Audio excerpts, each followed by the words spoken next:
बहुत बहुत स्वागत है सभी का हमारे यूट्यूब चैनल स्टोन मीडिया में। मैं राज और आप देख रहे हैं stone media YouTube channel. Bihar विश्वविद्यालय मुजफ्फरपुर 21 से 24 के पार्ट 3 का एग्जाम 23 तारीख से शुरू हो गया है। 23 और 24 तारीख को जीएस का एग्जाम होना है सभी छात्र छात्राओं का। 24 तारीख के बाद जो है कि ऑनर्स की परीक्षा होगी। मेरे पास 23 तारीख को फर्स्ट सिटिंग में जो एग्जाम हुए हैं उनके क्वेश्चन पहुंचे हैं। चलिए देखते हैं कि किस टाइप का क्वेश्चन पूछा गया है, क्या क्या पूछा गया है। और तमाम स्टूडेंट, यदि आपका एग्जाम ग्रुप सी में है, आपका ऑनर्स, और आपका 24 तारीख को एग्जाम है या डी में है, 24 को सेकेंड सिटिंग में है, तो जीएस में ये जो क्वेश्चन पूछे गए हैं इंपोर्टेंट डेट्स के बारे में और बुक के राइटर के बारे में, ये सारा का सारा जो है कि आप लोग याद करके जाइए। और ये क्वेश्चन जो है कि आपको टेलीग्राम चैनल पर मिल जाएगा। आप लोग टेलीग्राम चैनल से ज्वाइन हो जाइए या टेलीग्राम पर जाकर के आप सर्च कीजिए studentsmedia.in और वहां से ज्वाइन हो जाइए। ये क्वेश्चन जो है कि आपको वहां पर मिल जाएगा।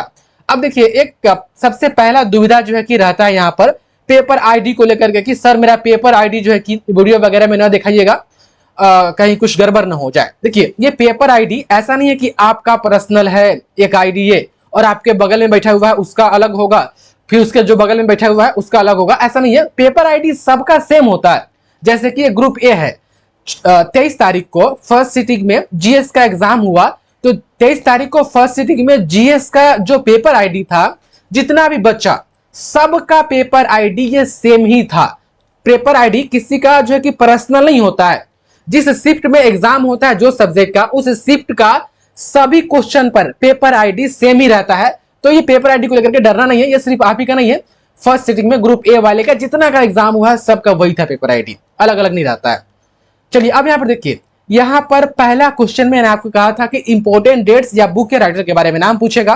देखिए, टोटल 5 क्वेश्चन के आंसर देने हैं। आप देख पा रहे हैं ग्रुप ए से 2 और ग्रुप बी से 2 और एक एक्स्ट्रा, कोई ग्रुप ए या बी से आप एक्स्ट्रा दे करके, यानी 2 उसमें से 3 उसमें से 5 आपको पूरा देना है। देखिए, पहला क्वेश्चन था 1905। 1905 क्यों महत्वपूर्ण है? तो 1905 में बंगाल विभाजन की घोषणा हुई थी तमाम स्टूडेंट। फिर 1911 में वापस लिया गया था, लेकिन बाद में तो खैर कर ही दिया गया। देखिए, फिर 1920 पूछा कि 1920 क्यों इंपॉर्टेंट है? तो 1920 में जो है कि असहयोग आंदोलन महात्मा गांधी जी ने शुरू किए थे।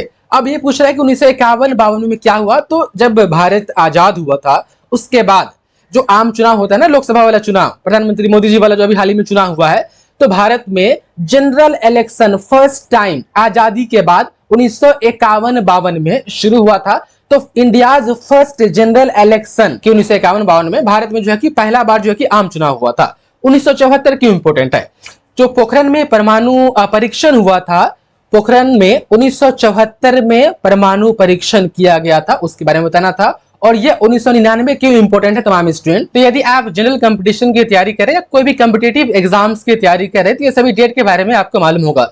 जो कारगिल युद्ध हुआ था भारत और पाकिस्तान के बीच, वो 1999 में हुआ था। तो ये इंपोर्टेंट डेट्स वगैरह कम्पिटेटिव एग्जाम्स की तैयारी करने वाले छात्र छात्राओं के लिए काफी आसान होता है, क्योंकि मैंने कहा था ना कि 1885 से लेकर के 1947 के बीच में जितनी भी सारी घटनाएं हुई है, उनमें से जो है कि कोई भी पूछ देता है। कभी कभी तो पानीपत का युद्ध वगैरह भी पूछ देता है, जो कि 1926 वगैरह में जो है कि हुआ था। प्रथम, द्वितीय, तृतीय तक पूछा जाता है। अब देखिए, ये पहला क्वेश्चन ये था। उसके बाद से देखिएगा तो दूसरा क्वेश्चन में ये क्या किया था, निम्नलिखित में से किन्हीं 4 पर संक्षिप्त टिप्पणियां लिखे, ये पूछा था। और ऑप्शन 5 दिया था और इन्होंने कहा था कि जो कि आप इनमें से 4 पर जो है कि टिप्पणी लिखे। एक आध का पेज में मैंने कहा था कि यदि 4 कहेगा तो जीएस वाले वीडियो में मैंने आपको कहा था कि हर एक पेज में जो है कि आप इसके बारे में लिख दीजिएगा। एक बार लोकतंत्र है, सतत विकास है, उज्ज्वला योजना है, ग्लोबल वार्मिंग है, अंतरराष्ट्रीय मुद्रा कोष है, आप यहाँ पर देख पा रहे हैं। उसके बाद तीसरा क्वेश्चन में देखिएगा, ये इंपोर्टेंट बुक्स के जो राइटर है उनके पूछे गए थे कि God of small things, I think इसका अरुंधति रॉय है जो है कि इसके राइटर है। उसके बाद देख पा रहे कर्म भूमि, आप देख पा रहे हैं मालगुडी डेज, ये पूछा था। ट्रेन टू पाकिस्तान देख पा रहे हैं, चोकरबली, ये सब बुक्स के। और तमाम स्टूडेंट, आपका ग्रुप सी और डी में एग्जाम है, तो सारा का सारा याद कर लीजिए। गूगल पर सर्च करके या यूट्यूब पर सर्च करके देख लीजिए, राइटर का नाम आपको आसानी से मिल जाएगा। उसको देखिएगा तो चौथा नंबर ने पूछा था कि धर्मनिरपेक्ष राज्य क्या है, इसकी विशेषता क्या है। श्वेत क्रांति के बारे में पूछा गया था, विस्तार से वर्णन कीजिए। उसको देखिएगा तो ग्रुप डी में था कि भारत में हरित क्रांति पर निबंध लिखिए। उसके बाद से ऊर्जा के महत्व और इनके स्रोतों की व्याख्या कीजिए और स्वच्छ भारत अभियान की अब तक की सफलता और चुनौतियों का मूल्यांकन कीजिए, यह क्वेश्चन था। आज के समाज में महिला सशक्तिकरण के बारे में।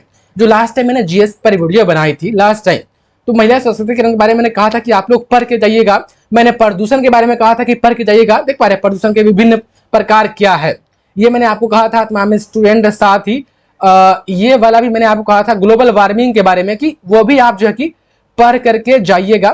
तो देख पा रहे लगभग जो चीजें बताई है वो 50 से 60% क्वेश्चन जो मैंने आपको बताया था कि ये सब क्वेश्चन पढ़ के जाइएगा, वो सब यहाँ पर पूछा जा रहा है। और आप लोग ये वाला ये याद कर लीजिए पूरा। और इंपॉर्टेंट ये जो बुक्स के राइटर के नाम है, इंपॉर्टेंट डेट्स के बाद ये बुक्स के राइटर के नाम ये आप लोग याद करके जाइए। एकदम क्वेश्चन रिपीट होता है तो होता है। मैंने आपको देखिए जीएस पर लगभग 4-5 वीडियो बना है, सब देख लीजिएगा। वीडियो वाले सेक्शन में जाकर के आपको कोई भी दिक्कत नहीं होगा जीएस का क्वेश्चन अटेम्प्ट वगैरह करने में। यहाँ पर आप देख पा रहे तो इसी टाइप का क्वेश्चन पूछा गया था। और ये क्वेश्चन जो है कि आपको टेलीग्राम चैनल पर मिल जाएगा। आप लोग जो है कि टेलीग्राम चैनल से ज्वाइन हो जाइए, डिस्क्रिप्शन में उसका लिंक दिया गया है। बहुत बहुत धन्यवाद आपका इस वीडियो को देखने के लिए।